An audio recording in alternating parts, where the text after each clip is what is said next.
Check, check, check. Testing, testing. 1, 2, 3.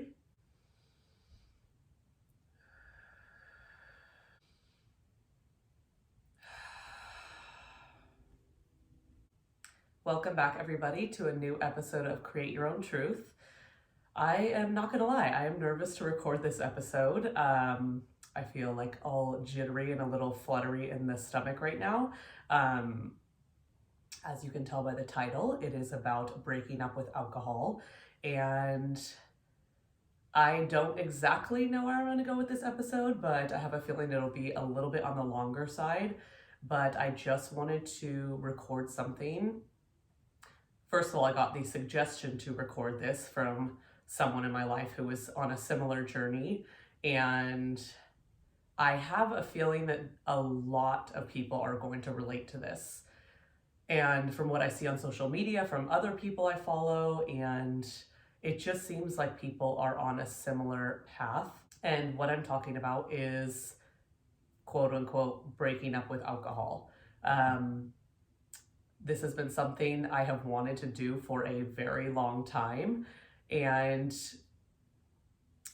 I don't really know, well, I kind of do know what has caused me this time around to take it way more seriously. But I'll kind of get into that. But I just wanted to start off by saying I am 32 years old. I have been drinking alcohol for almost 20 years, almost 2 decades. I think I had my first drink when I was 14 years old, going into high school, the summer before high school. And to be honest, I haven't stopped since. Do I consider myself an alcoholic? No. Do I think I have a problem with controlling my alcohol consumption? Absolutely yes. Maybe if you're listening and you're like, hey, I'm an alcoholic or I'm a recovering alcoholic, yes, that makes you an alcoholic. I truly don't know. But I know that I do have a hard time controlling my intake sometimes, and it has been that way since I started drinking.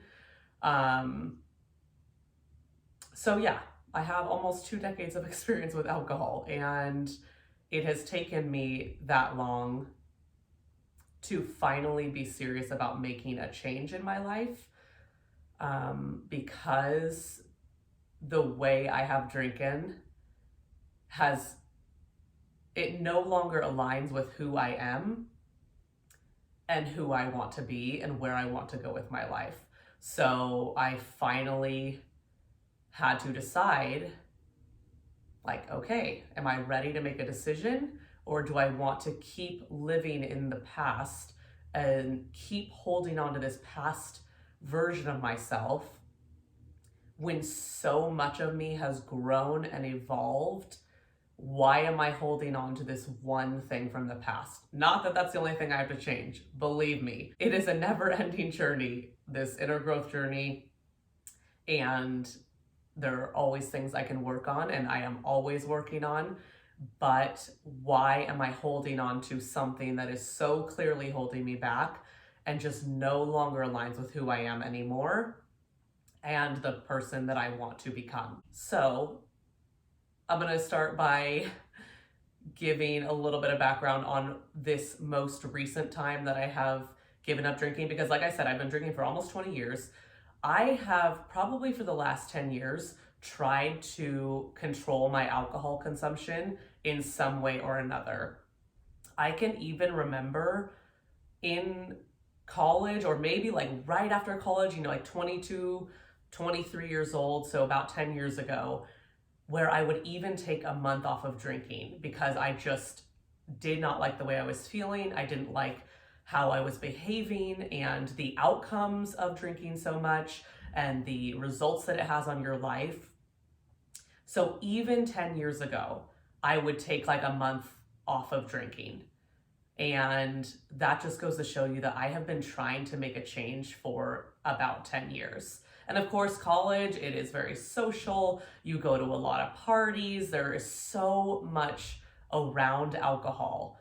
So maybe I wanted to make a change back then. I have no idea, but I definitely know after college, at least right after, that I was like ready to make a change, and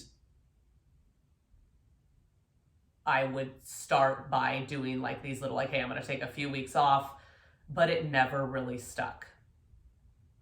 And I don't really know why. Maybe I just saw I had to slow down my consumption, and if I took a few weeks off, then I was in control of it, and then I would be fine after that.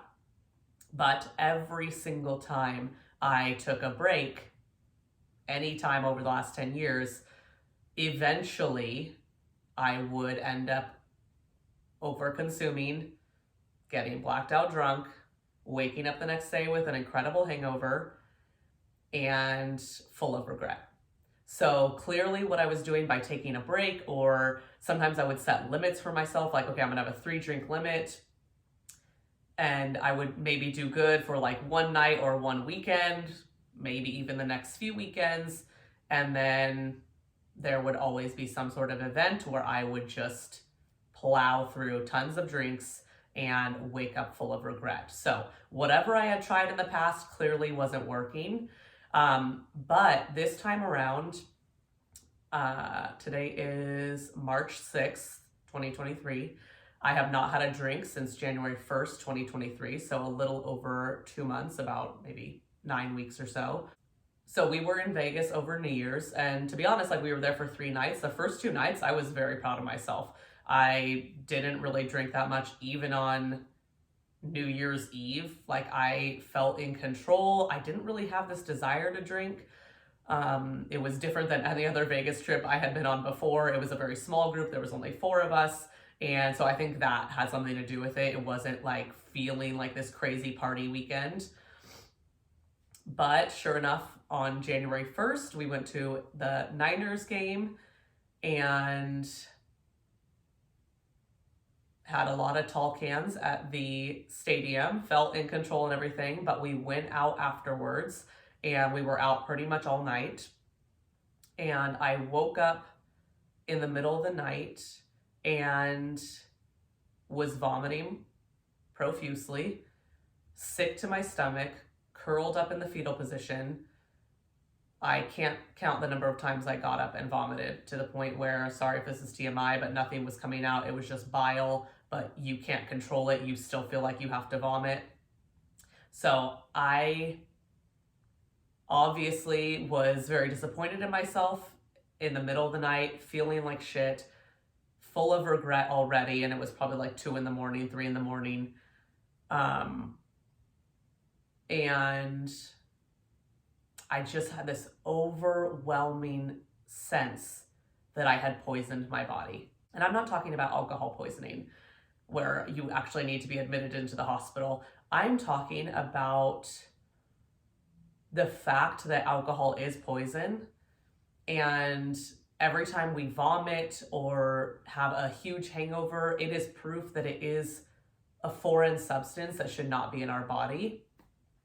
And I, tried to survive the night. I don't think I slept again after that. But when I did eventually wake up and get out of bed, I just couldn't get this thought out of my head that I had truly poisoned myself. Like, I was harming my body, and I had been for almost 2 decades. I was harming my body. I was not respecting my body. And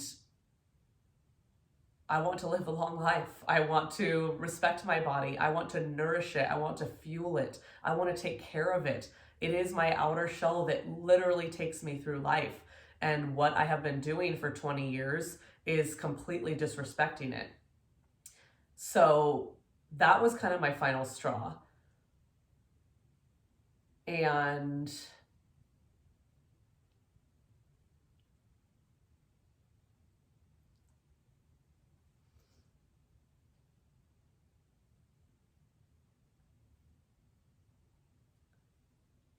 a little emotional. I'm also on my period. Not going to blame that though.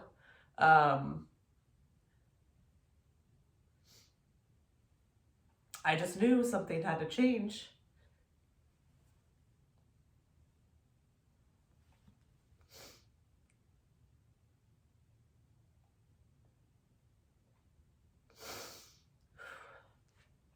so that I wasn't harming my body anymore. And to be quite honest, I have done things in the past where I am grateful to be alive.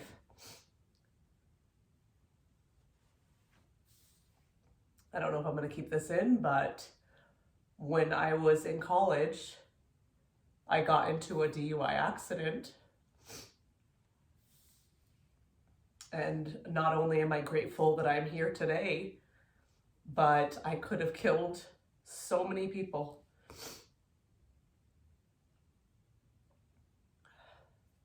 And I'm not going to get into the specifics, but if you were there for me, thank you for being a friend during that difficult time in my life. And I am just so grateful that I'm sitting here today recording this, and that I did not kill anybody. So anyways, let's get past these tears already. But I am very grateful for that experience because it taught me to never drink and drive again. I have never drinking and driven since then. That was when I was almost 19 years old. But from age 18, right after that happened, to today, 32 years old, I have still drinking irresponsibly countless of times after that. So although that experience taught me to never drink and drive again, I have not resolved my issue of over drinking since then. So it helped in one regard, but I did not take my drinking seriously after that in many other ways. And I just, this January 1st in Vegas, when I just felt like I had poisoned my body, it just caused me to reflect on the past almost 2 decades where I'm like, this just doesn't align with me anymore. I am not living the life I want when I am drinking. I am not embodying the version of myself that I want to be. I am not acting like myself. I am not authentic when I'm drinking. I can turn into a monster sometimes. I can be the class clown sometimes, but it's never truly me. Like, I want to be in control of who I show up as. And I want that to be my decision. With alcohol, it is completely out of my control. And I don't like that feeling. I don't like waking up the next morning and wondering what the hell I did, what the hell I said, what conversations I had. And it wasn't always like that. Believe me, I can go out and have a cocktail and go home after dinner. But if I'm in a group setting, typically that's where I struggle the most, because whether everyone's drinking or not, if everyone's drinking, it's definitely like, okay, hey, we're all in this together, we're trying to keep up and whatever. But even if there are other people in control of their drinking, there have been many instances where I drink to gain liquid courage, to have conversations, to feel outgoing. So that is something I'm really, really working on this time around, is telling myself I am enough when I am sober. I am outgoing. I am courageous. I can talk to people. I am fun. And honestly, like, something that I have heard so many times is, you are so fun when you're drunk, or you are so funny when you're drunk. And it might seem like a compliment, but I've never taken it that way. What that has always meant to me, even if I'm like, oh, thanks, or, laugh it off or whatever, inside I'm dying a little bit, because what that means to me is that I am not enough when I'm sober. I'm not fun enough. I'm not funny enough.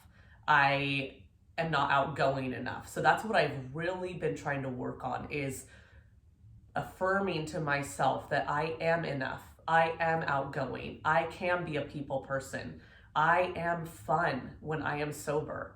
So I am really working on rewiring those mindsets, because they're limiting beliefs that I have about myself.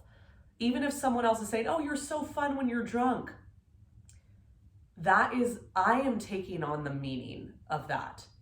I don't have to think that they don't think I'm fun when I'm sober. That's something that I'm projecting. So that's something I need to work on. So that's what I've been really working on this time around. And something that has really been helping me is a book called Quit Like a Woman that my friend Ryan recommended to me, and she's been on a similar journey. It is a book that has been really helping me to check in with myself, because even though I have no desire to drink right now, that doesn't mean it doesn't take constant work. Like everything I just said about those affirmations, that is something I have to work on daily, whether it has to do with my drinking or not. So having this book as kind of a guide to remind myself of what I'm working towards and why I am doing this, why this is so important to me and my life and who I want to become, that has been really helping me. And I read 1 to 4 pages maybe in the morning 3 or 4 times a week. But it is helping me. So if you are feeling like you want a book, check out Quit Like a Woman. It definitely has like a feminist perspective, which is awesome. And it kind of explains that in the book. So that has been super helpful. And then anytime I need to reflect or remind myself or dig deep, I journal. I journal. Whether it's a sentence or a full page. And what really helps me is when I know I'm going to be surrounded by alcohol and I know I don't want to give in for all the reasons I've already stated in this episode, I journal on it beforehand as a reminder that I want to stay strong to what I need for my life. So journaling and then having that book, Quit Like a Woman, have been very instrumental in just me reflecting on why I'm doing this and why I want to keep going. So check those out. But journaling, I mean, I am a huge advocate of journaling. It is something that is so cathartic. It is therapeutic. It is reflective. And it truly is a release where once you have that pen flowing to the paper, you truly feel that release. And it's almost like that sigh, like, oh, I can let it go. Does that mean the problem is solved? No, but you might discover a solution when you journal, and you just might keep digging deep and peeling back the layers so that you are able to overcome any roadblocks that you have in your life. So alcohol or not, journaling, I'm a huge advocate of that. And going back to why I haven't been able to make this change stick in the past, because like I said, I've been trying to do this for 10 years. And every so often, I make this like declaration to myself where I'm like, no, I have to, I'm going to take a month break because I had a really bad night or a really bad hangover. And this has happened many times in the past. And then after like 3 or 4 weeks, I feel so good. And I'm like, okay, you know what? I'm ready to just control my drinking. I'm going to set a drink limit for myself, and I'm going to pace myself. I'm going to have some water with it. I'm going to make sure I have a full belly before going out. But like I said, that has never worked because I always end up in a situation where I drink too much, wake up hungover, full of regret. And as I was preparing for this episode, I was reflecting on why I have never been able to make it stick in the past. And 2 things came up. One was what I spoke about earlier about not being seen as like fun or funny or outgoing. So that is something that I have felt has prevented me in the past from actually making this change, because I wanted to be seen as fun, as funny, not as shy and can't carry a conversation. So that was one reason. The other reason was fear of judgment, which again, everything is a limiting belief. Everything is a projection of what I'm feeling inside. None of it is coming from other people. And if it is, that is their own issue. That is not for me to take on. But that's something I've been working on, is overcoming that fear of judgment, or that fear that I'm not fun enough or funny enough or whatever, because those are things I need to work on. If someone is truly thinking those things about me, that is on them. I cannot take that on. But that is another reason why I think I haven't been able to make it stick in the past, is because I was so afraid of people judging me for not wanting to get plastered, or not wanting to quote unquote have fun, even though you don't need to drink to have fun, or giving up alcohol completely. I truly didn't know what people would think if I did that. And I just can't worry about what other people are thinking. This is my life. This is my one freaking precious life to live. I cannot live by other people's expectations of me in any regard in my life. And I've been working on that in so many areas of my life. Is it easy? No. Does it feel lonely as fuck sometimes? Yes. So this is one more area where I'm like, all right, I've already done it in other areas of my life, and it's something I'm consciously working on every single day, to put myself first and not live by other people's expectations of me. So why am I not doing that with alcohol?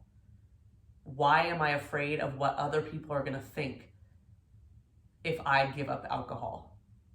So those are the two reasons where I don't think it's worked in the past for me, because I was afraid of people judging me and afraid that I wasn't enough sober.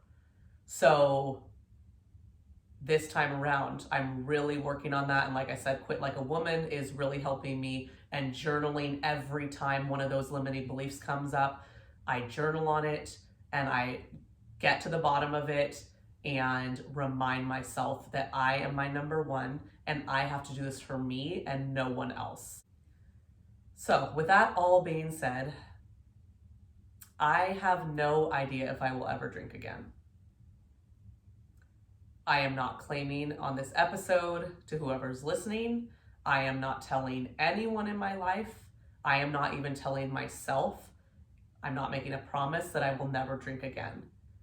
What I do know is the way I have consumed alcohol, basically since I started drinking at age 14, that I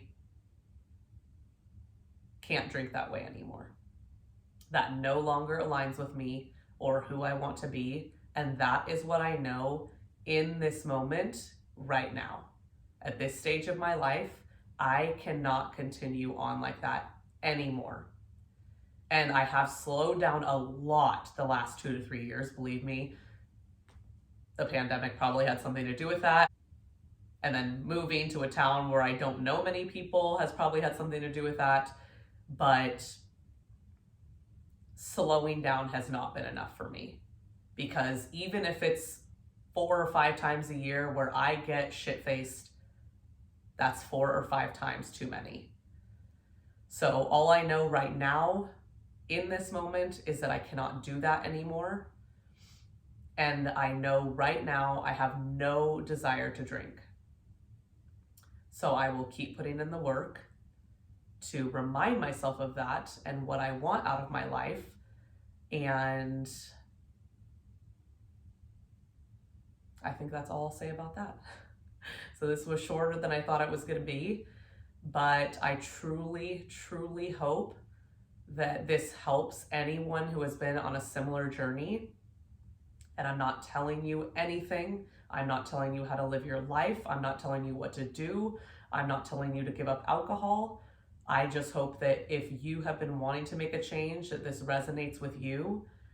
And whether you decide to control your drinking or you decide to give it up completely, I just hope that something in this episode has resonated with you to help you on your journey. But again, we all have to put in the work in our own lives. So I am doing me, You do you, and let's create our own truth. Oh man. Didn't expect to cry. Wow, wow, wow, wow, wow.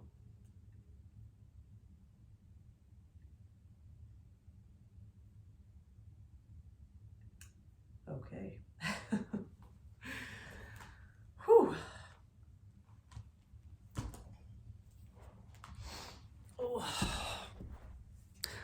Oh, a little puffy eyes.